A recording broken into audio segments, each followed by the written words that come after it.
समय रहते अगर भारत ने मैरीटाइम शिपिंग इंडस्ट्री और खासकर क्रूड टैंकर शिपिंग इंडस्ट्री में अगर पैर रखा होता, कंटेनर्स की मैन्युफैक्चरिंग को भारत में बढ़ावा दिया होता, तो आज हमें ये दिन देखना ही नहीं पड़ता। लेकिन भारत में शायद इतना बड़ा विजन किसी भी सरकार के पास था ही नहीं। ये तो शुक्र है कि मोदी सरकार ने देश में मैन्युफैक्चरिंग के ऊपर जोर दिया और आज हमारे यहाँ पर भारत में मोबाइल फोन से लेकर प्लेन्स तक के कंपोनेंट्स और प्लेन के पार्ट्स मैन्युफैक्चर हो रहे हैं। वरना एक समय वो भी था जब हम नोकिया जैसे बेसिक फीचर फोन्स भी विदेशों से इंपोर्ट किया करते थे या हमें करने पड़ते थे। सेम इसी तरह अगर आज हमारे पास खुद के ऑयल टैंकर शिप्स होते, हमारी कोई कंपनी ग्लोबल शिपिंग इंडस्ट्री में मेजर प्लेयर होती, तो ये सिचुएशन आज अराइज ही नहीं होती और ना ही यूके यानी कि ब्रिटेन, अमेरिका और जर्मनी जैसे ये देश हमें शिप्स के लिए ब्लैकमेल कर पाते या फिर हमें इनके इशारों के ऊपर नहीं चलना पड़ता और हम इंडिपेंडेंट होकर अपनी फॉरेन पॉलिसी को चला पाते। दरअसल आगे आने वाले महीनों में हम सस्ते दाम के ऊपर मिल रहे रशियन क्रूड ऑयल का फायदा बिल्कुल नहीं उठा पाएंगे। हो सकता है कि भारत में पेट्रोल और डीजल के प्राइसेस भी और भी ज्यादा बढ़ जाएं, क्योंकि जो बाइडेन एडमिनिस्ट्रेशन ने अब एक बड़ा फैसला किया है।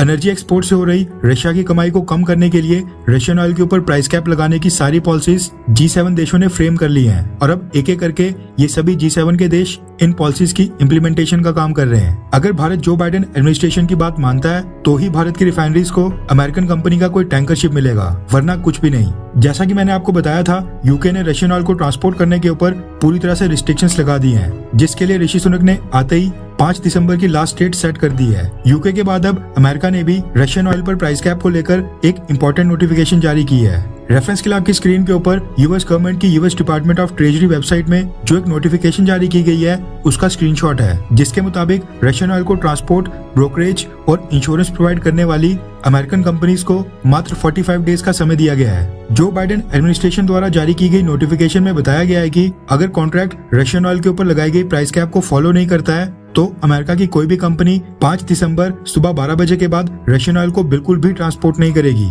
और ना ही उसके बाद कोई रशियन ऑयल दुनिया के किसी भी डेस्टिनेशन पोर्ट के ऊपर अनलोड होगा। 5 दिसंबर से पहले जो भी रशियन ऑयल यूएस कंपनीज के शिप के ऊपर लोड हुआ होगा उसको डिलीवर करने यानी डेस्टिनेशन पोर्ट के ऊपर उसको अनलोड करने की लास्ट डेट 19 जनवरी 2023 तक की होगी। यूएस सर्विस प्रोवाइडर्स के लिए ये सारी कंडीशन एप्लीकेबल नहीं होंगी अगर ट्रांसपोर्ट किए जा रहे क्रूड ऑयल का ओरिजिन रशियन फेडरेशन है और वो क्रूड ऑयल की शिपमेंट G7 देशों द्वारा निर्धारित प्राइस कैप को फॉलो करती हो। यानी अगर आसान भाषा में आपको कहूँ, अगर भारत को रशिया से क्रूड ऑयल का कोई ऑर्डर परचेज करना है तो हमें 5 दिसंबर से पहले ही सभी ऑर्डर प्लेस करने होंगे। अब ऐसा भी हो सकता है कि भारत जैसे सभी देश जो रशिया से आज की डेट में क्रूड ऑयल परचेज कर रहे हैं वो अगले 1 साल के लिए इकट्ठा एक ही साथ ऑर्डर दे दें या फिर एक साथ डील साइन कर लें और ये कहकर डिलीवरी लेते रहे कि हमने तो 5 दिसंबर से पहले ही रशिया को ऑर्डर प्लेस कर लिया था। इस सिचुएशन से निपटने के लिए अमेरिका ने 19 जनवरी की डेट फाइनलाइज की है, यानी 5 दिसंबर के बाद 45 डेज का टाइम दिया है डिलीवरी के लिए, ताकि अगर हम 5 दिसंबर से पहले ज्यादा कॉन्ट्रैक्ट साइन भी कर लें तो वो 19 जनवरी के बाद तो डिलीवर हो नहीं पाएंगे।